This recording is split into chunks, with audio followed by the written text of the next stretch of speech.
back to my channel. Welcome back to Health Wise Shula.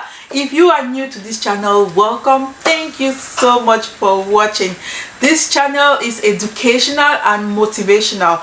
In this channel, be sure to watch videos on home decor and home organization. So without wasting much of your time, in today's video I am going to be sharing with you how I deep clean and organize my fridge and my freezer. So the question for today's video is, how often should you deep clean your fridge and your freezer? If you know the answer, please drop that answer in the comment area below. But if you don't worry, I am going to be answering that question throughout this video. So if you are interested to see how I deep clean, organize my small apartment refrigerator, stay tuned.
you.